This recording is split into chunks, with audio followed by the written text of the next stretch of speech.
Live from under the water tower in Austin, Texas, it's the monthly drone show that your mom likes to watch while she sits by the phone waiting for you to call. It's First Friday!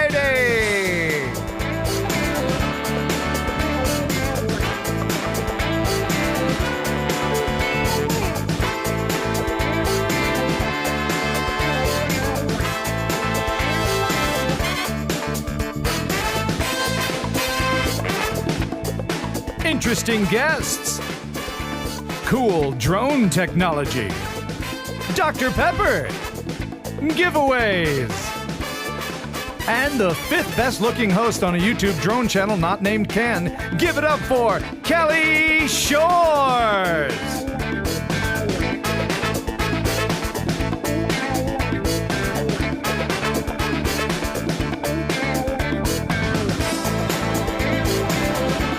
Now, sit back, relax, and crack yourself a cold one because the show starts in 5, 4, 3, 2, 1. Take it away, Kelly!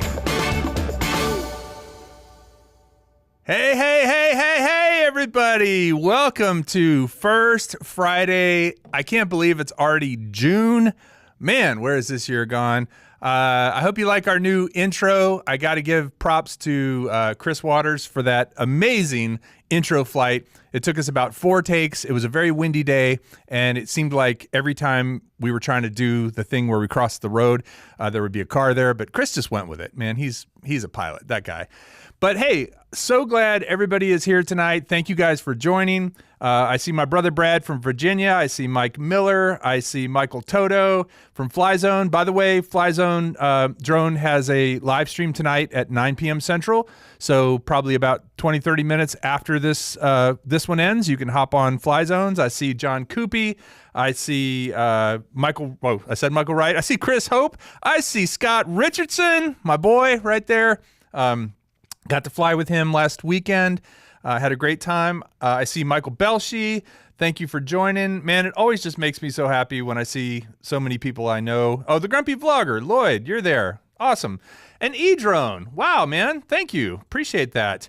I'm glad you liked the intro because we had that. The Blue Genie is officially retired. He went off to pasture, so to speak, but he had a good run. If you want to see the Blue Genie, I'll post it for members in a private thing for members so that people can still watch the Blue Genie at some point. But for now, it's the new flight. Glad you liked it, and thank you for the super chat. E-Drone. Also want to say hi to Artco Drone Solutions. Want to say hi to John Taylor. Thanks for joining. And I want to just tell you guys, this is probably the most excited for a show I've been in a while. Our guest tonight is phenomenal. You are going to love this guy. He is somebody that I met through the most boring way possible. I met him through my accountant. And, you know, you don't really hear about accountants doing very interesting things except for accounting. And, but she said, you know, my son-in-law likes drones. You guys should get together. And I was like, oh man, I was expecting this nerdy dude. And he was, and still is. But, I was very pleasantly surprised when I met this guy. He is a Air Force veteran. He is a helicopter pilot. He is the chief pilot for Lift Aircraft. He's a heck of a FPV flyer, and he's a good guy, and I've had him right here. This is Jace McCown. Give it up. Howdy. Oh, glad to join. Yes, cheers. Yeah, Dr. thanks for being here. Yes. Dr. Pepper, cheers. If you don't have one already, it's Friday night, you know, go a little crazy or whatever you want to drink, right? So Jace, man, what's been going on? So many things. We were mentioning too, you know, my house flooded. Yep.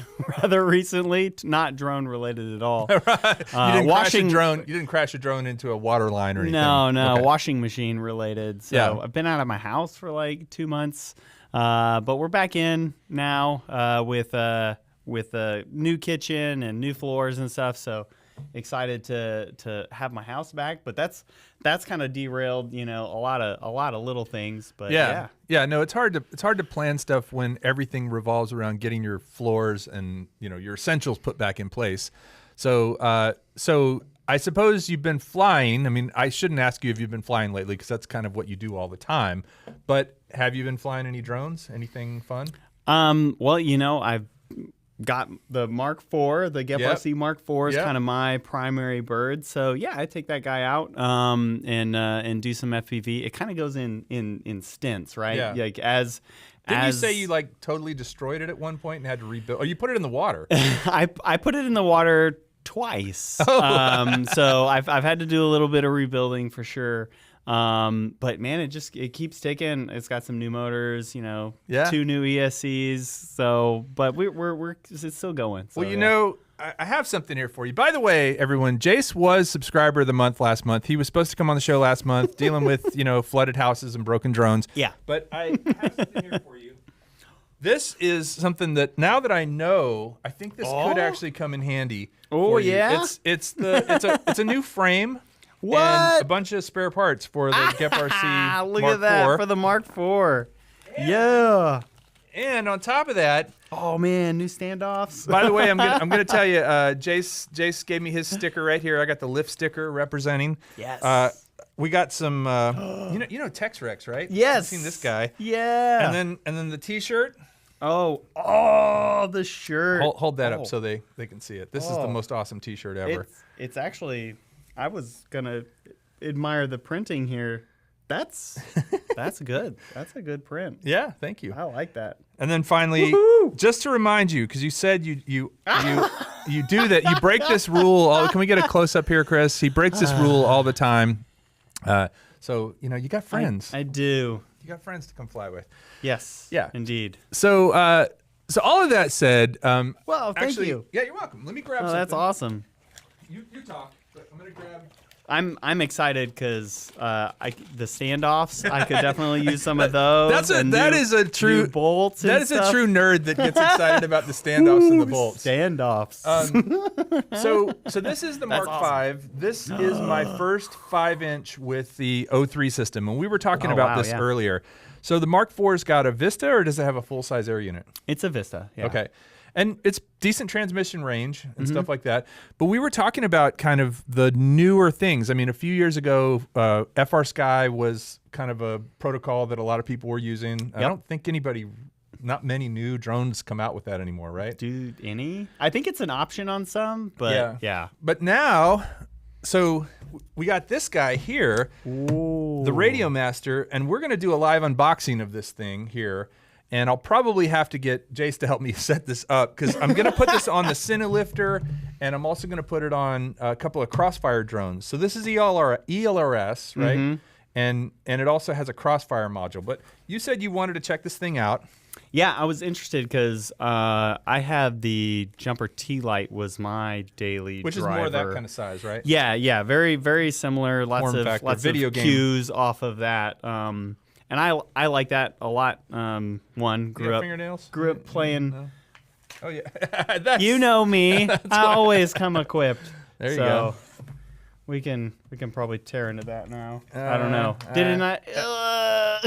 All right. Hit it again. Okay. I didn't want to dig into the box. I appreciate so, that. like, I appreciate your. we may go a little. Oh, man, that's some plastic. Well packaged on this unboxing. There we go. All right. We've got a seam. So you use a radio to fly a human carrying drone. Yes. Yeah. And we're going to talk about that a little later. But what radio do you use for that? So the transmitter, the actual box, right? The RC itself is an FR Sky. It's a oh my gosh, which one? The Horus 10. Horus 10. Okay. I think so. Yeah. Right. I think that's the right one. That's kind of handy. Look at that. So, all right. and that's a open it. really nice controller, like all metal, really, really nice controller overall. But we don't use the protocol. So we you're using a custom. You have. We're actually using Crossfire. You're using for Crossfire. our line of sight flying. We use Crossfire. Okay. Yeah. Okay. And why did you pick Crossfire? Well, it's 900 megahertz, so the range of that was good at the time, especially. It's more developed protocol for what we were doing. The receiver outputs ppm, which is important for us. A lot of commercial drones Parts per million. Take what is ppm? What is it? It's like PWM, but it's a packaged It's Like data? It's an older control signal. So it passing basically protocol. passes it back from the receiver back to the radio, or So from the aircraft receiver into our flight controller, which is a big deal. So it doesn't take S-Bus or any of the newer stuff. A lot of the commercial ones use PPM or PWM inputs. So that was really important. And then now I'm really stoked because TBS actually added encryption. So we can encrypt that link, which is a big deal. If somebody wanted to interfere or sabotage, they can't do it anymore. Yeah, exactly. With encryption. Okay. Well, so this radio, honestly, I think everybody who knows me pretty well, I've flown with the original DJI RC for a long time. I don't mind this. It's not my favorite, but I don't mind it. It gets the job done. Especially when you loosen the throttle stick. You get the spring out of it, right? So it'll let you fly some acro and stuff. How easy was that to do? Oh, super easy. Easy. As a matter of fact, we put out a video yesterday or this morning, I think. This morning that explains how to do it. Like it explained. What a segue! I didn't even know. Go. That'll be that video's in the corner somewhere. Five top tips. of the description. 5 tips for using this remote with the Avata. Nice. And so and it does explain. It shows you basically peel up this little piece of rubber, and then there's some screws in there, and you loosen them and tighten them, and it actually. Okay. Yeah. You don't even have to pull the shell apart. No. It's just loosening and tightening screws. But. I've been told that's not a real radio. That's a toy. So this, I believe, according to Joshua Bardwell and people like that, this is a real radio. People like that. People that know what they're doing. They say this is a real radio. Look at that. What do you think? What's your opinion on that? Well, this thing nice. off the top, the control protector here is pretty cool. Yeah. I'll tell you why I particularly am liking this, because I mentioned I had the jumper T-light. Well, I ended up messing up my gimbals. Because you threw it in a backpack or something? Yeah, exactly. So I had it in a bag, and the gimbals were unprotected, and that led to some of my crashes and things like that before I realized. Unprotected gimbals, kids. Don't use protection. Use protection. Don't want to end up with little gimbals. On your sticks. All right. This isn't Thursday Night Live, so we'll keep it. We'll keep it. So I like that, and also that it covers each of these individually. So that's and it's a nice. That's not a 3D print. That's injection molded and pretty flexible. It's not going to snap or break. Flexible. Yeah. So that's kind of nice. Yeah. What I was interested in, I had to revert to a QX7, a FR Sky QX7, which is a box style like this, about this size. To fly your FPV drones. Yeah, because I lost my T-light, so I had to go step back into that. And this is pretty similar to that in a lot of ways. The reach, I wish I had my QX7 here so I could compare. But I'm digging the reach. It's a little smaller radio, right? It's smaller, but it still has a lot of the switches. These I'm feeling these for the first time right here. Yeah, we just opened are pretty cool. I like how my thumbs. I have a little bit smaller hands, relatively speaking. Well, your nickname is Digit, right? Well, and that comes from, and that's a really good reason I have to be concerned, and I like the game-style controllers. Digit comes from my hands. I almost cut off my thumb a while ago. Yeah, you actually kind of did, and they just put it back on, they right? kind of put it back together again, so that's where that comes from. He's got a bionic thumb, people. So the reach for my thumb is pretty important, and for me, this seems to work really well. The QX7 is a little further, and I do like the game style ones because of where it puts your wrists a little more forward. Yeah, because your wrist also is got an rotated angle going down. in. Yeah. Well, so the idea for me behind this is, and I don't know if Kai's watching tonight, but if he is, there he is. Hey, Kai, what's up, man? Hey. Kai is definitely one of the people that tells me to get a real radio, because I've been flying with the original DJI FPV radio and then this one a lot. And I just like how easy it is to bind and stuff. But Original Dobo gave me a Cine Lifter, and I really am excited about it, appreciate it. And it's got Crossfire in it. And so I was like, I'm going to have to get a Crossfire radio. So this has a module that you can put right back here, and I've got it, and we'll put it in and Crossfire, and then Express LRS. And so being able to do those protocols just opens up some more doors for me versus always flying with a Vista, an Air unit, or an O3 unit. Right. You know? And don't get me wrong, I still think the O3 unit, this guy right here, I just want to tell you, with the O3 unit in it, is just such a pleasure to fly. And you're going to get to, because we're going to go out and it's just the confidence you have when you go behind trees and through things. And then we've done some recent fly-throughs of buildings with the Avata or with the Emax Cinehawk, which has an O3 unit. You just feel like you're going to get through stuff.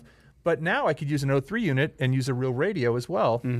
With so as far as Crossfire and ELRS, and what would be another modern protocol besides those two? Ghost, Immersion RC Ghost is another one that's up there.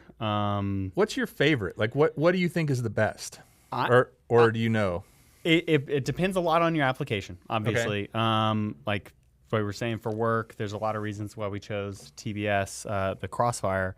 I fly ELRS on that Mark IV, and so I enjoy this would it. work natively with the Mark IV. Yeah, because this has the built-in 4-in-1, the built-in ELRS on this model. Yeah, you can get it with a 4-in-1. Right. But I then wanted you'd have to backpack. Right. I wanted ELRS and I wanted Crossfire, and that'll backpack Crossfire. So I think those are the two protocols. I think so. Yeah. You know, that's going to cover 80% of most drones that aren't DJI, right? So anyway, don't know if that was interesting to anybody but us, but I thought it was pretty interesting. Grumpy Vlogger Lloyd wants to know if it would work with the Avata. It would not, because the Avata, this one's for the Avata, but the Avata is just whatever DJI's transmission protocol is. Because I don't know if so O3, I believe, is the video protocol. Is O3 also the transmitter to receiver protocol? That's a good question. I imagine they're paired, tagged. You know, they're riding the same waves in similar kind of encryption, or however, you know, RF magic. Well, typically though, you can get a lot more range out of a radio transmission, i.e. control, than you can out of video, right? Because video is bigger, more data. A lot more data, yeah. But great question, Lloyd, about that. You know, that's the thing is DJI, kind of like Apple, they want to keep you in their ecosystem and they want you only using their stuff, and they want to make more money. You know, unfortunately I dropped this and broke this button. I have not cracked it apart to see if I can get that. You see how it's just kind of like it doesn't push anymore? Yeah, it's like Anyway, so dead button. More money for DJI. So let's take a quick look, if we could. I did get to go out earlier today with Chris and fly this guy, and I want to just show Jace. So a little backstory. You know, I've been flying FPV for a while. In 2019, I think, or 2018, I got more serious about it and got the Gep RC rocket, which you've seen that little guy. It's a blast, and just started flying every day throughout the summer while my family was out of town, and got a lot better and, you know, kind of plateaued. But I've never learned proper tricks like a Rubik's Cube or an split S or a Emmelman or a power loop. So today, Chris and I went out, took this, and actually tried to attempt some proper power loops. We weren't actually even going to film a video, but then we just kind of did, because that's what we do. And so let's take a look at that power loop attempt video. So Chris and I are here at the park. We just got this Gep RC Mark V, all set up, and we're flying it for the first time. Very smooth, very fun to fly. And one thing that Chris is actually pretty good at doing legit tricks. Like he's done the Rubik's Cube and Split S and an Emmelman and power loops. I don't do any of those things really, so I'm trying to get better. So I'm trying to do my power loop here, so here we go. You're good. And slowly bail. Wow, that was pretty darn nice. Whoa! Thank you. So that was awesome. That is probably the second nice power loop I've done ever. The trick is, which I never really realized, is you kind of want to get under it, and then once you're under it, give it some gas. Okay, bail. Aim backwards. Oh, and try not to. Whoa! Hey, that was cool. That was crazy. Maybe try not to narrate while you're flying. Yeah. But No, you try not to. You try to go backwards enough so that you can come back under the thing that you started going under. So it's like you go under it, then you pull your nose up, you give it some throttle, and it should pull you sort of backwards and up, and then you flip over and you come back under it again. So let's see if we can do it. Okay, you need to bail soon, and there, yeah. Well, that was not a great one, But you made it though. I did make it, yep. Yeah, so let me try it again. Chris is a little better at this than me, but I'm getting there. All right, you're good, you're good. Okay, bail, bail, bail, bail. Okay, it looked as if you're gonna end up on the ground. Yeah, no, I appreciate it. I appreciate it. So that was a little too much throttle or too little pitch. Too little pitch, yeah. So let's try it again. Okay, oh, you're a little low, bail. Okay, I wasn't sure how far you were gonna throttle that. Yeah, yeah. All right, let's see if we can get one more good one before we call it a day. It's very hot out today. All right. Okay. Oh, whoa, what happened there? Want to get you? Yeah. Okay. Oh.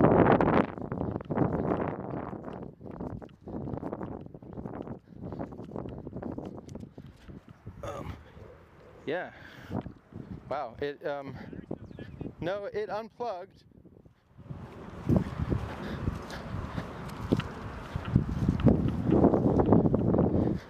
So the antenna it's fine, it's all fine, but the antenna kind of just popped out of its 3D mount. But it's all good. It looks. So I guess that's a good thing about this type of. Oh yeah, it came on down. Well, Well, there's how not to do a power loop, but that was fun. Yeah, that was. So, yeah, that was definitely the first one was my best, and then it just got worse from there.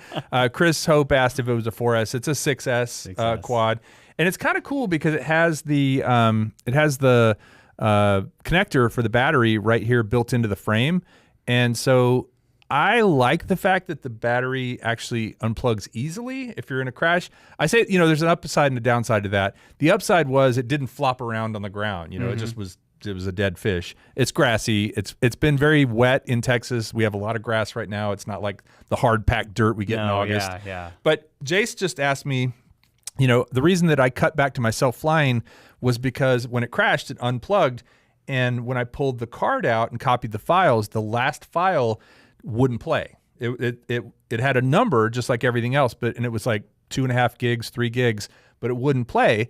So the genius in this group, which is not either of us, it's the guy back over there, Chris, he said, put it back in, put the card back in, turn it on, let it sit for a second, and the air unit actually finishes writing the file. That's pretty cool. So I don't know how that works, but the first time, like I said, I pulled the card out, put it in, copied all the files. The last one wouldn't play. It was corrupted. There's some sort of a little header and an end tag that gets applied to those files. And if they don't get applied, the video won't play. The data's still there, right? So this thing applied when we plugged it back in, but you noticed I had to cut out right as it was going up because we lost like lost the last 10 or so seconds of that video. But at least we had the rest of it. My one good power loop. No, but that's pretty cool. I didn't know that, and now I'm wondering because this has happened to me on multiple other cameras and things too. I don't know if GoPros or 360, Insta360s and stuff. And I'm like, either lose power mid. Yeah. And then the file won't finish. What? Yeah. I mean, I think one thing you can try is putting it back in. I know also there is software that will fix it for you. You have to pay for it usually, but you can take that file, the data's there, and it'll figure out what needs to be written to it and fix it. But that's a hot tip. So. Maddie's Drone World just mentioned about using 2 straps on a 6S. Yes. I'm a big fan of that as well. Actually, this would probably work to do this one. Although the battery's sitting back here. I will say one thing, and this was something Doc Murdoch taught me. And Chris, can you get a close up on that guy? Always look for the metal buckles on these. Some companies, and I hate to say it, I'm looking at you, Emacs. They sell straps with plastic buckles that just don't hold up. So metal buckle, it's what is it, maybe half a cent more for them to do that on each unit, but yeah, I agree. Metal buckle and two straps. I two strap on 4S because I've ejected enough batteries. Yeah, even on a 4S that I wish I had. So now two straps all the time. So okay. Well, no, I think if you got the room, and this is a fairly open up drone. It's not it's not like super tight compact, but yeah, that's one type of flying experience. But the reason Jace is here, he wants to talk about. I can't even say that you let me fly a UAV because saying that would be contradictory. Yeah, it was exactly. It was just an AV. Yeah, it was an MAV. It was a MAV. Yes. Right? Absolutely. So for everyone that doesn't know, Jace works for a company. He is the chief pilot. Is chief the right word, or head pilot, or chief pilot? Chief pilot. Yeah. For a company called Lyft, based here in Austin. Lyft is building these aircraft, and Jace was able to pull some strings, and I think the boss was out of town, and he's like, hey, man, if you keep it on the DL. It was all legit. And you know that. So we got to go to their headquarters at the J.J. Pickle Research Center, which is awesome place here in Austin, part of UT campus, technically. UT campus, yeah. And in a beautiful field of wildflowers, Chris and I both got to fly that thing. Can you believe it? Yes. Yeah. Where's that applause button? Do you have that? Woo! I was waiting for some manual applause. Yeah. Anyway, it's just, we were talking about this earlier. It's kind of funny because all these years, if you watch Ken Herron's show, he's always had this segment called Would You Ride It or Would You Fly It? And you look at these things and they look kind of like this thing Jace flies all the time. Can you bring that back up, Chris? And people say that's me flying right there. Yeah, no hands. Yeah. It must be difficult. They're like, hey, I don't know if I want to get in that thing. I don't know if I'd trust it or whatever. But I trusted my life to it, and Jace was there the whole time. As a matter of fact, if we could start playing that B-roll, we can talk through it. So you go into their facility, and I think they're working on, this is a temporary facility, but you go in. And they have a kind of a hangar where the aircraft is, but then they have a little training center you go to, and that's Kevin, right? Yep, that's Kevin. So Kevin is also a manned pilot. He's got his pilot's license, and a very good instructor, and a super nice guy. And they kind of talked us through, like you can see, there's a sectional chart showing us what airspace we're in and where we are and where we can go. Kind of tell me about how you guys came up with this training curriculum. Yeah, so of course the purpose of this is mostly making the person who's about to fly feel comfortable with what's about to happen, understand the risks, and be able to accept the responsibility of being the pilot of this aircraft, because you're actually flying it. Yeah. You are flying, and you are legally the pilot in command of this aircraft. Because we're operating under the sport ultralight, not sport, the ultralight Part 103 rules in the FAA. So that means you are the pilot in command of this aircraft, but you don't have to have a pilot's license. This is the same category as paragliders and stuff like that. And I want to say too, a lot more motors than paragliders. Yeah. I want to say too, what did Kai say? Something about. Yeah, Kai, they'll have to have 25 motors for yours, but they take you through the simulator, and I have to say the simulator, you wear VR goggles, and Jace is kind of there talking to you and telling you what you should do, and I did try to power loop it, but they strongly frown on that. What's cool about the simulator though is it's the same control. And so you get used to it's a stick, and it has pitch and roll, and then for elevation there's a switch that you go up and down like a toggle, and then for yaw there's a switch as well, right? Yep, yeah. So all the controls that you'd normally get for a drone, your Mode 2 drone, it's basically just smushed into the one-handed joystick there. Yeah. Yeah, and so you're doing all that. So that leaves your left hand to wave. Yes. To sometimes both hands, right? Because there's some automated sequences and things like that. It's like flying a camera drone. You let go of the stick and it just stops in GPS in midair. So this is what's the guy's name pulling it out That's there? Quentin. He's pulling it out. We're getting One ready to take the person can pull aircraft. this thing out, and poor Quentin was the guy that had to do it this day. And so he brought it over to this field, and not only was it super cool to be there, but also the wildflowers were in bloom, and they had it kind of mowed with this little center patch where you were supposed to take off and land. And then tell us about. Of course, they have it geofenced because otherwise I would have just gone straight north. I was just gonna see how far it would go. I was gonna do a range test. Yeah, just take it home. Yeah, right. Take it back to Great Hills. I would have landed at Canyon Vista Middle School. Oh yeah, no, that would have been awesome. So tell us about how you kind of what the parameters are for being able to fly it. As far as height and where you can go and all that sort of thing. Yeah, so right now, kind of the primary limiting factor for this is that it's all electric, and that means we've got limited battery, right? So with an adult in there, you're gonna get like 8 to 10 minutes of flight time, and so that's kind of the big. And then a jumbo adult like me, a little less. Chris got twice as much flight time as me. Not quite true, but almost. maybe actually. So there's Jace's radio. Yeah, There's that FRSK, that Horus. So I want to say real quick. So before we took off, they took it out there. They put all the batteries in. They fired everything up. They have this whole mobile unit that they pull out on a wagon, and then Jace does a remote flight just to make sure everything's good. Right. Yep. Yeah. So that's what you're doing here is kind of put it in the air, do a little yaw. Tell me what you're doing here. What are you checking for? Yeah, we're obviously on our ground station, which is just coming into the shot there. You can see we've got a lot of indicators that our Quentin is looking at and running the ground station there. And just by doing this quick little hop, there's a really good health check for the aircraft before we put you on board, making sure all systems are ready to go. And it faces the aircraft towards us. So that helped. Yeah. You lined it. Oh, actually, because it was facing the other way. It was facing away because he rolled it out that way. Yeah. So it's got those little feet on it down on the bottom. Who is that good-looking guy? So it's got these little feet on the bottom. What are those about? So part of the ultralight regulation is obviously a weight restriction. Hence the ultralight. That's what that comes from, is a weight limitation. So what does this thing weigh? All kitted up, this thing is right at 464 pounds, which is less than Kai. Which is I cannot confirm it in mine. It's with the floats.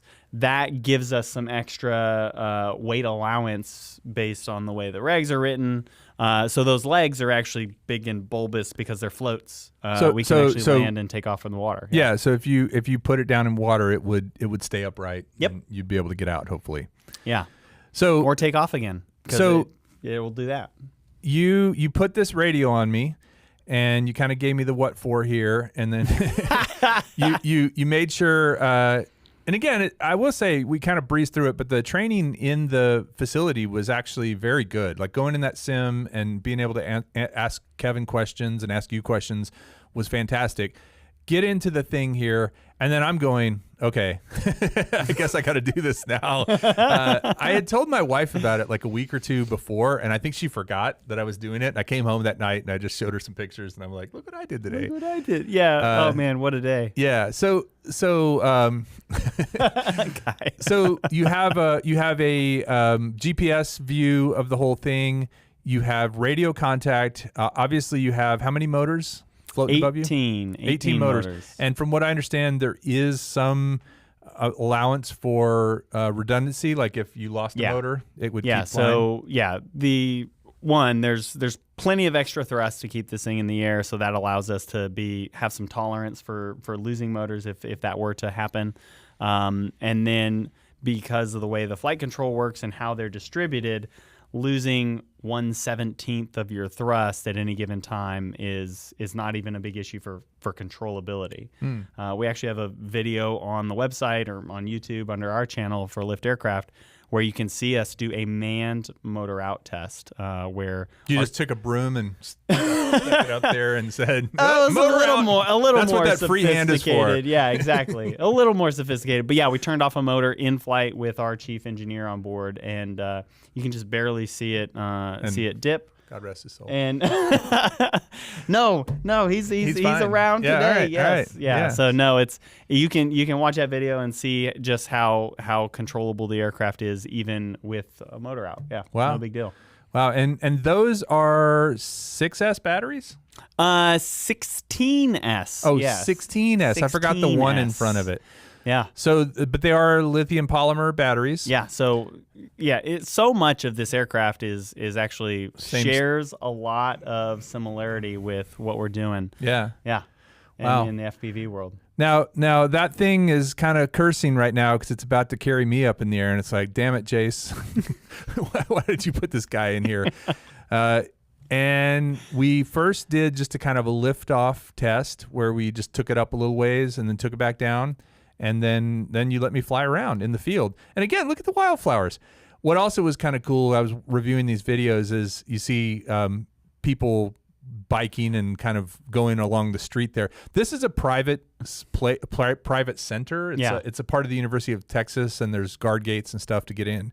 But there's still people around, and, yes. and I'm sure they often like, what? Oh yeah, the number of times we see cars that are just driving, just like stop in the middle of the road, and like, what is going on here? People coming up. Yeah, it definitely is an attention getter for sure.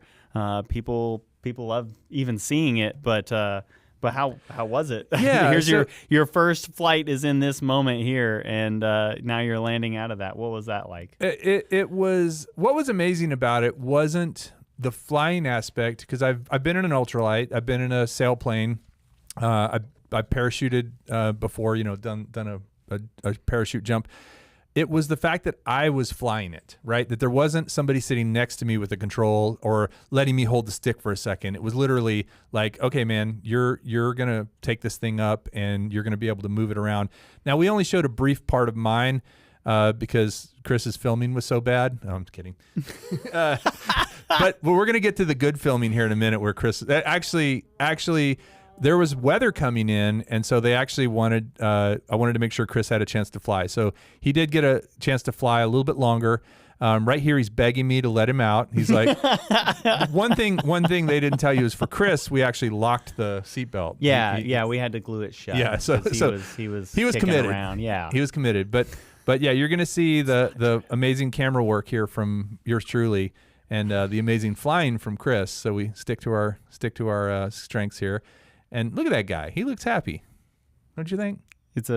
He, just considering how terrified inside he was, he was very happy. Honestly, it really wasn't scary. I will say there is one thing that kind of surprised me and maybe was a little bit scary, was when you pitch forward to go forward, the seatbelt kind of catches you because the thing actually tilts a little bit. And so you're belted in Chris's case, glued shut, so he wasn't going anywhere. But yeah, the seatbelt actually, the seat tips forward, so you lean forward, and you're like, oh man, this is really flying, And you'll see here in a second, Chris actually starts to do he does some yaw and some pitch and kind of rolls around and stuff like that.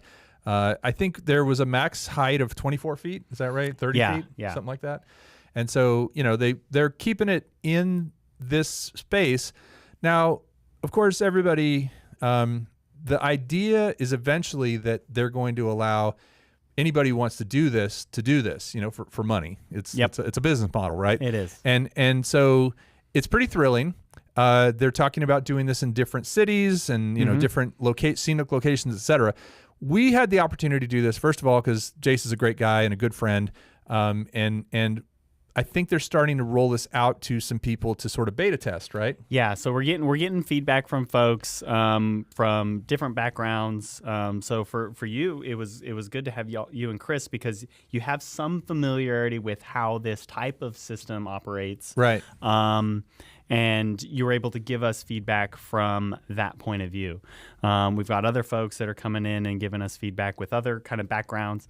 And we're trialing this instruction sequence with you guys.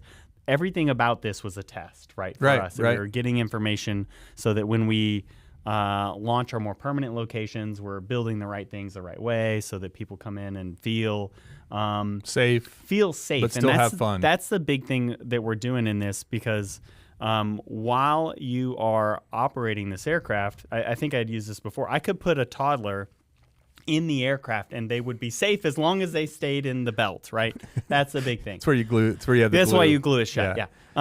But as long as you stay in the aircraft, there's nothing that you can do on the joystick to hurt yourself or anyone else. It is a very controlled environment. That's why there was a pretty low altitude limit. It's not because the aircraft can't go higher. It actually can go until you run out of battery. It could go up. Yeah. But in order to keep you close to us as the ground operators, in line of sight, we have a fence that is, you've got a ceiling, you've got a floor. You're basically in a box. And then walls. Yeah, you're in a playpen. You call it the playpen. Yeah, I call it the playpen. So you're in the Shut playpen. up, toddler. You're in the playpen. Have fun. The toddler analogy look at just keeps coming back up. Look at Chris go. And so on the survey, what was Chris's opinion about gluing the seatbelt? Did he like that? He was thankful in the end because he got the opportunity to pilot and helped him overcome his anxiety. Yeah. Just like throwing somebody in the pool. Yeah, exactly. Once you're in, it's all warm, right? But it's that first initial. Well, once I'm in, it's all warm because of Dr. Pepper. But I don't know if you want to swim with me. I'll keep that in mind. We'll go to the river. So it's got to be flowing this way. It's got to be moving water. So Jace, I mean, just as far as when this is going to happen, when do you think you guys will be offering rides to the public? I mean, what's the best way to like keep informed about that? Yeah. Well, everything's fluid, but we're trying to get paying customers by the end of the year. So we're going through these beta flights right now where we're gaining, and trying to, firm up this experience so that we can take paying customers by the end of the year. The best way to keep in touch is to go to the website, sign up. Of course, we've got, we'll take your email and send you things in return. But there's also a wait list. We actually have a sold-out tour across the nation. There was a little hint of that. People that are waiting to fly and have actually paid reservations for this. But there's a wait list. And we are here in Austin. This is our hometown. This is where we're doing this. So you can expect probably that first location is going to pop up here, and we're going to start serving customers here locally. To get a Kelly Shores mask and a Ready Set Drone shirt and walk up with a Dr. Pepper, and Jace will hook you up. Especially if you come with a Dr. Pepper from me. That's, bring two. Bring two. Yeah, no, that's pretty awesome. And I feel like not only is this something that is going to be pretty cool for the experience of it, because I mean, again, I flew in a sailplane one time in my life and ultralight a couple times, but I remember that. I'm still 40 years later, 50 years later, I still remember doing that. And so this is something I'll never forget about.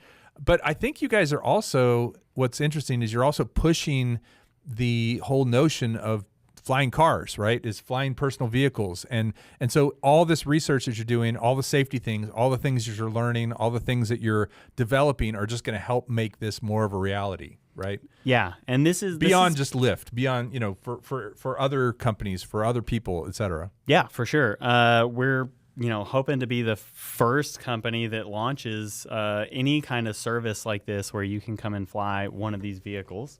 And by doing that, opening up people's eyes to the possibility, one, this is a real deal. It's still really hard when, I meet someone new to kind of describe what I do for a living, right? It's a flying car. It's like a drone, but it's not, and it is and isn't. So people, this is still a new thing in so many ways. So getting this out there, making it real for everyone today is a huge part of what we're doing. Yeah, and seeing where this goes, seeing where the regulators take this. Hey, there's that manned out footage, so we're rolling that. That's awesome. How many of these do you, I mean, obviously as many as possible, I'm sure, but realistically, how many of these do you think you'll build? Like will there be a fleet of these? There's in different cities and stuff like that. So the aircraft that you flew was actually one of our production aircraft. So we actually have a partner that is doing the building of these for Dallas, us at this stage. Right? Yeah, Yep. You came and filmed that for us. We had a little video from that. And so they're a tier 1 aerospace, manufacturer, and they are building parts for the F-22 and other, military and civilian aircraft. And they are building these aircraft for us. They have all the tools and assembly to ramp this up anytime we need to. And the reason we put that in place was everybody in this industry is waiting for the go button, right? The right environment for this to launch in the right, obviously the financial markets need to be in the right place for this, but also regulation is in an interesting place for this as well. And we, big customers. So we've had some big customers come to us with the interest of being able to take a lot of aircraft. And so we set up this production line in order to be able to respond to that. Yeah. So beyond pleasure flights, what are some other applications you could see for this? I mean, would this be something that might get like a VIP, the last mile to some place, or what kind of stuff do you see? Today, anything that you can do with an ultralight, you could do with this aircraft, within the limits of the aircraft itself, being electric, and the time and range limitations that has. So that VIP last minute, last mile kind of thing, absolutely. One thing that we've been trying to dig into for a while now is like emergency response. Last mile for medics and things like that in tight urban environments. Or somebody trapped and the helicopter's not practical. Full size helicopter. I mean, the cost to fly this thing is probably pennies on the dollar compared to a life flight kind of thing. The cost of the airframe itself is substantially lower than a lot of those aircraft. The maintenance of an all electric airframe, there are not a lot of moving 18 parts. moving parts, right? It's 18? It's in the same way motors. that the prop bell on this spins. That's the moving parts. You got the joystick too, if you want to be picky. The seat belt, but it doesn't really move when it's glued. It's glued. Yes, we keep going back to that. So, so it's mechanically very simple. And very similar parts, right? The propulsion units, there's 18 similar motors, similar batteries. So the maintenance of this is lower. And then, of course, training. We mentioned my previous life. I was a helicopter pilot in the Air Force. And that was like a 2-year training process. And we trained you in an hour, 40 minutes. I mean, from the time you hit the door to the time you were taken off. And really, like the actual kind of training portion where you're learning how to use the aircraft is 15 minutes, right? I do think the sim was really a great thing because it if anybody, I'm sure maybe a lot of people haven't worn VR goggles yet. It's pretty convincing to your body. Like you do feel, feel. As a matter of fact, that was kind of after flying the sim. I think that's why I was kind of surprised when I pitched the what is it called, the Hexa. When I pitched the Hexa forward and I actually felt myself lean forward. That was like, oh wait a minute, I just did this in the sim and I didn't feel that. So it's one thing to do. It's just like flying FPV. It's one thing to practice in the sim, but it's another to go out and actually do it in real life. So, but by doing it in the sim, you knew what controls were. You knew what to expect as far as how the aircraft would respond to the controls. Even the drift. Like it's interesting because for those of you who maybe had an original, who originally had a Phantom 1 or Phantom 2, do you remember they had attitude mode? So they had GPS mode and then attitude mode. And attitude mode was basically no GPS hold. It was still stabilized.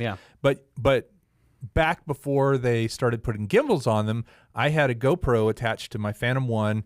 No stabilization in the no image stabilization in the GoPro either. So it was just, whatever you got, you got. So a couple of things. You took, I mean, this is 10 years ago, so it's not that long, 2013 or so. Right. You took the props and you tried to get them balanced so that they didn't vibrate at all. And I had a prop balancer. It was like a thing you put in, and you would spin. You would kind of do it to where it would perfectly balance. And you'd use sandpaper, really fine sandpaper, to whittle it down.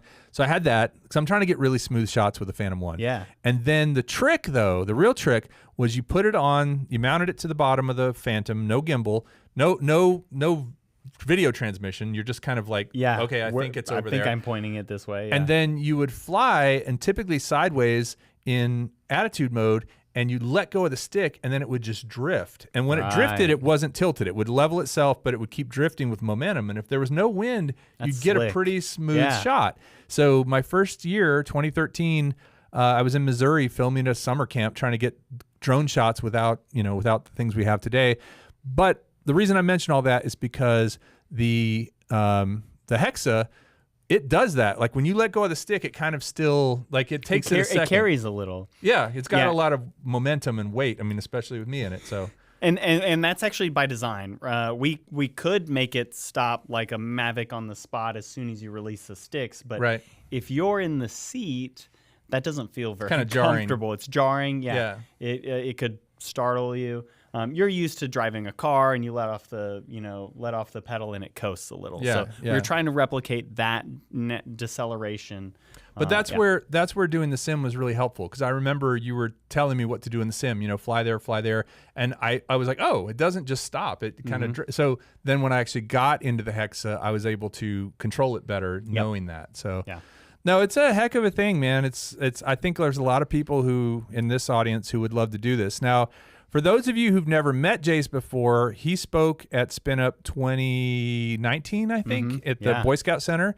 You were working for a different company at the time, and as I recall, you got a standing ovation because your company and you were part of a group that landed a UAV on a moving boat, right? Out in the ocean. Naval vessel. Vessel out in the ocean. It was part of like a competition. And you did it autonomously. Like you weren't even, you just said go, and it had to find the thing and land on it. And everybody, when you told that story so well, and everybody was on the edge of their seat, and then it happened, and I remember that room just went crazy. Yeah, that was awesome. Very cool. So Jace will be speaking at Spin Up again this year. Yes. If you want a chance to meet this guy and to learn more about Lyft, and who knows what's going on with that at the time. Who knows what might happen. Might be possibilities for certain people to get to fly, or at least get further up on the waiting list. We don't know yet. I can't make any I was told not to make any promises. I want to make a promise really bad. I want to promise that they'll have one that'll carry Kai, and then he'll be first in line, but that may not happen. If you are interested in meeting Jace and coming and meeting a whole bunch of cool drone people, it's dronespinup.com. That's dronespinup.com, and you can see what's up. I haven't given a lot of love to the website recently. We have some more speakers. I have some more sponsors and prizes. I just haven't had a chance to update it. I'm intending to do that while I'm on vacation next week, and so there will be a lot more data. But if you want to come to it, it's really a great event. Because of people like Jace, you get to meet and hang out, and it's really fun. Yeah, I can't wait for it. It's going to be a great opportunity. So, Jace. Yes, sir. Let's see. We were talking about all that. What do you know about hidden hashtags? I know what the name suggests. There's hashtags. Hashtags hidden in them their videos. And so we have this thing, and this is again something that Chris started, and I like it a lot. It's nice. If you watch a Ready Set Drone video, most of the time, unless I forget, because Chris often does it, there will be a hashtag hidden in the video. If you comment that hashtag in the comments, or you can just do what Ray Kelly does and cheat and just look down in the comments and copy somebody else. I'm kidding, Ray. If you find it, you comment it, you get your name added to the wheel, and you win a prize. If we pick your name, Jace is going to do us the honors, so you're going to have to switch back over. Let's see, Jace, you're going to have to use your left hand, I think. And you're going to spin it. Okay, hold on. Bring your hand closer to you. To me. Go a little higher. And over. Yep, there you go. Are we ready? Okay, and go. I love it when you spin it one way and it goes the other. So here we go. By the way, got to be watching to win. Got to be watching to win. Got to be here in the audience. Jeremy Williams Ariel, are you present? If Jeremy Williams Ariel is present, make yourself known now. If not, we will spin again. You will win a prize. It will be shipped to you. I have a very, very good box of prizes that I'll be sending out. Jeremy Williams, I know there's a bit of delay, so we're waiting to see if Jeremy Williams is the winner, if he's in the audience. So, Jace, I don't think Jeremy Williams. We haven't seen him so far. So, Jace, I think you're going to get to spin it again. This time, I'll do it. This time, go from bottom. Okay, ready? 3, 2, 1, go. All right, we've removed Jeremy Williams from the name plate. We're going to keep going until someone's in the audience. Who could it be? Is it John K? Not John C. John K. Do we know who that is? Anyone know who John K is? I haven't seen John K. Who's John K? Let's see here. John. No, I see Johnny Drone Flyer, John Taylor, and John Coopy. I don't see John K. All right, let's take him out and keep going. All right, you ready, Jace? Oh, it went on its own. Can't blame Jace if you don't win. You notice each wedge is getting a little bit bigger now. All right, who do we got? Who's that? Dennis Lovelady. Oh man, I hope Dennis is in the chat, but I don't think he is. Dang it. Dennis, where are you, man? He's probably practicing his ukulele. He does play the ukulele really well. Go. All right, Dennis, you're awesome. out. Sorry, buddy. Hope you watch this tomorrow and see that. What's up? All right, ready? Jace, give us a big spin, like as hard as you can. There we go. Now that's gonna get us a winner. Some fire on it. Yeah. All right. Oh, Chris Wedgeworth. I saw him. Yes, Chris Wedgeworth is in the chat. Way to go, Chris. Awesome. Hey, man, send me an email with your address, and we will send you some prizes. It might be I can't say. So Jace, I'm going to tell you one other thing. So, we talked about subscriber of the month. That's something that I really do appreciate you. You're part of the flight crew, right? Yes, and absolutely. And you've got the T-shirt to prove it and all that stuff. Not today, but yes, I do. Yeah. But you got the Tex Rex shirt. And I got to also tell you, so the first time I met Jace was, again, after my accountant, that's his mother-in-law, introduced us. Exactly. We went and had lunch. We hit it off. And then I remember calling him a couple weeks later, and I couldn't get a little tiny whoop to fly. And it was something to do with like that S-Bus setting or the D8 versus D16. There was that, and I think like we changed cables. Yeah. You had a data-only cable. Oh, that's right. Or that's right. Charge-only cable. Yes, and we plugged it in it was with the data wrong. Only. Yeah. Yeah. Oh man, that has always been the bane of my existence. Even with USB-C. However, I will give a shout out to Kai because I did this again just recently with Chris while we were filming a video. when you're plugged in and you plug it into Betaflight and you think everything's good to go and it doesn't show up in Betaflight and you're like, why isn't it showing up? It's the cable. I don't know. Well, I had it plugged into the air unit and not the flight controller. And Kai is there just cussing up a storm about, why didn't this thing work? I said, it's your cable, man. And he finally looks down. He says, damn it, Kelly, you got it plugged into the, I'm trying to do a German Texan accent. You got it plugged into the damn air unit, you numbskull. And then he takes off his hat and he starts beating me with it. And it's not pretty. Anyway, sorry, Kai. You survived. I survived. I'm tougher for it. Yes. And I will say too that the little things you got to learn to fly FPV. There's just all these little things you learn. A lot of little things. If you do end up with a data cable that actually works, mark it. Set it aside. Keep it. I remember you told me that day. You're like, flag them. Yeah. You're like, put a sticker on it or special pocket. It's the cable pocket. Yeah. Anyway, that was good times. So all of that said, we are going to take a quick look at something we look at every month. I want to give a big shout out to my brother, Chris Hope, who is also a fellow Texan and probably has one of maybe the second best beard in Texas. You probably have the best. I don't know. You and Chris Hope should have a little beard contest at some point because Chris Hope has a heck of a beard, but his is white. So you're like kind of ebony and ivory, Yeah. Day and night, whatever we want to call it, dark and light.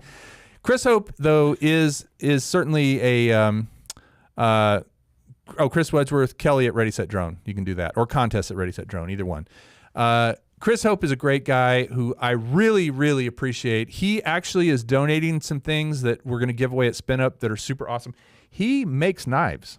So he makes hand makes knives, and I have a knife kind of similar to that, but it's handmade by Chris Hope. It's got his little emblem on it. Oh, that's awesome! He's making a knife that we're giving away at Spin Up. Way cool! Super excited about that. We gave away one last year. It's in memory of a good friend of ours that died a couple of years ago, and so it's pretty Rick Halber. So it's pretty cool that he's doing that, that's really keeping the special. tradition alive. So all of that said, I want to go ahead and introduce his video, which is called 2 Minutes of Hope. Check it out, and then go subscribe to his channel. Go.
Nice. Chris Hope. Ladies and gentlemen. So, yes, thank you. And if you haven't already checked out Chris Hope's channel, he also does a weekly sunrise thing every weekend from a lake near his ranch. So, kind of cool stuff. I think Awesome. you probably met him. He was at the first spin up. He'll be here this year, though. But Okay. yeah, I want you Yeah. guys to get. We're gonna have a little beard contest, I think. Uh-oh. and then you can see his handiwork with his knives, because you ever need a badass knife, that's your guy. Good to know. So, as you also know from being a longtime member of the flight crew, every month we like to recognize somebody who Yes. is our subscriber of the month, somebody who just is a good part of the community, has maybe been around for a while, or is maybe fairly new, but, you know, commenting, watching, being on these live streams, and just, you know, we got a great community, and these are the people that, to me, exemplify that greatness. And this month, if we have, it's a guy whose real name is Brett, but his handle is Limbo Drive Zambo. Yes. And if you haven't guessed, Brett is a Zamboni driver. Now, I think we Wow. should put some blades on the Zamboni and watch that thing go up, because, you know, that's the ice clearer. Those things Yeah. are probably not very light. No. I bet they weigh a bit. It's got a bit of water in there. Yeah. So It's heavy. So have you ever Nice. driven a Zamboni? No, I haven't. So- No, but it so- seems like it'd be pretty fun. One of the really cool things that that Brett did, Zambo did, he sent me a video, and it's funny because he and I had the same idea, independent of one another, to try to skid a drone along ice. So, like, basically come in hot, going forward, and then, you know, put it down and then take back off. So like a little touch and go on the ice. So I did it on a frozen lake in Colorado, and it was kind of a mess, but it's a funny video. He did it on actual ice skating rink, you know, because he's the Zambo driver. He gets to stay late after everybody leaves and screw around on the ice, which And look at that ice. look at that ice. It's smooth. He obviously did his job. So my dream is to someday hook up with Brett and get together and do some ice skating with. I think he's using a Mavic Mini here for this thing, but I want to try it with something like this. Imagine that. We could put some little. We could put some Runners. little. Well, I mean, what do you think? You think those would slide? they'll definitely slide, but it would be way more fun if we designed and 3D printed some runners for it. Yeah. So actually, like, get it down there and have it. So I'll tell you one other project. So Brett, congrats. Thank you. I think I already have your email address because I think I've sent you stuff before, but let's connect and I'll get you some prizes, and really appreciate you being such an awesome subscriber and channel member and everything else. So here it goes. Wait, here comes the slide. Or did he just do it? I think he's getting ready for it. I think he slides into the back wall or something. It's a big space. There you go. Side fact. And oh man, that's very close to having a cracked camera. See, that's how your drone should stop. It's like you let go of the stick and boom, there it goes. Anyway, if you haven't checked out his channel, it's Lambo Drive Zambo. That's cool. So Jace, you're going to be speaking. You're traveling a little bit. You get to go to some pretty cool places to demo this thing, right? And to kind of check in with your teams. I mean, you have teams in other parts of the world, right?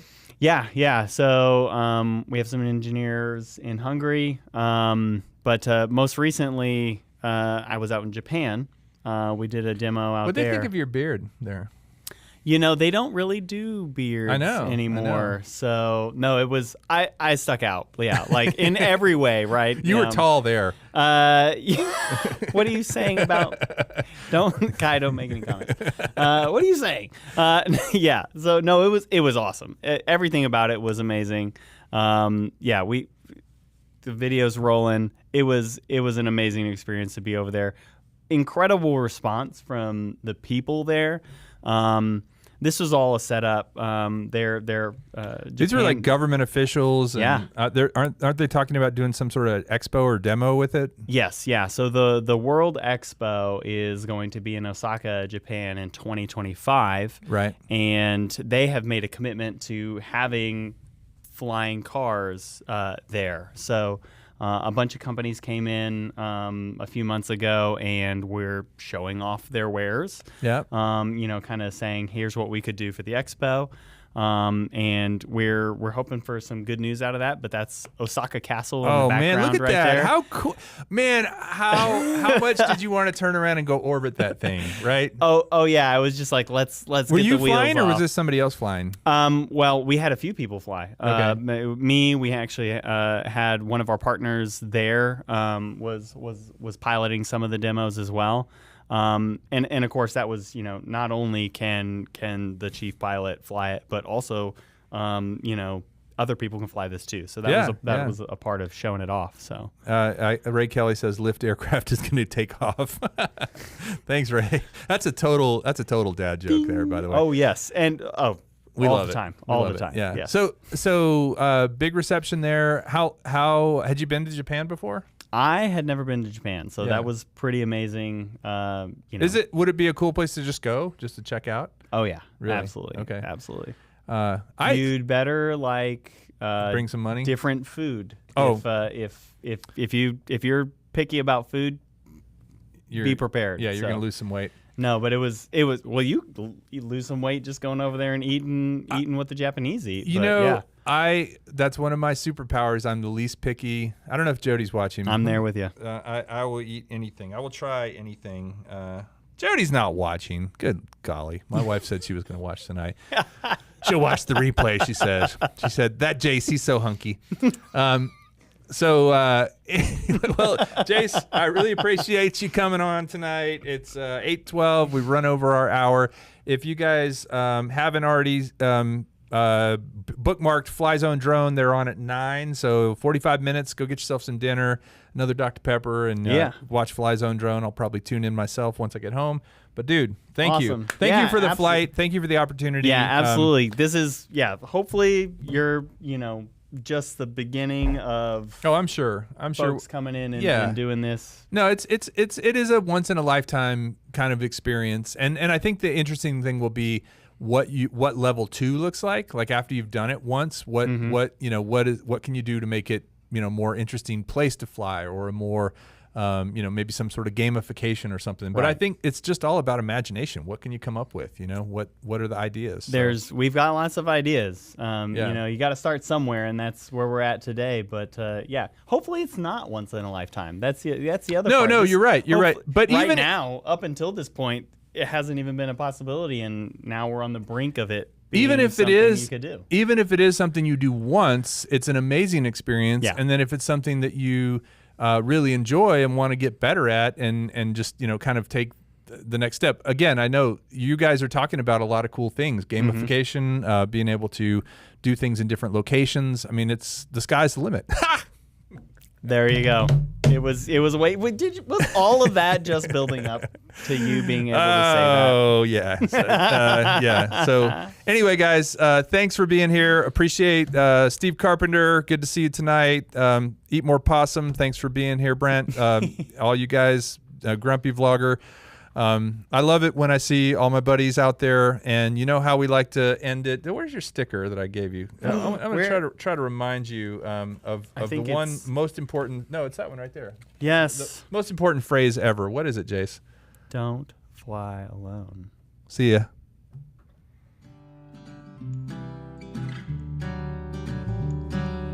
When I fly, I won't fly alone. I'm gonna fly with Ready, Set, Drone. 'Cause Ready, Set, Drone will always fly with me. Flying fast and flying free. Flying with friends is the life for me. 'Cause Ready, Set, Drone is my community. Goggles and rotors and FPV. Props and motors and ESCs. Gimbals and cameras are what we used to fly. Sharing stories and swapping tales, amazing triumphs and epic fails. And will you know if you don't ever try? Ready, set, drone, ready, set, drone. Spin up your props and plug in your phone. Fly with us and we think you'll agree. Ready, set, drone, ready, set, drone. What's the point of flying alone? Flying with friends will make you feel so free.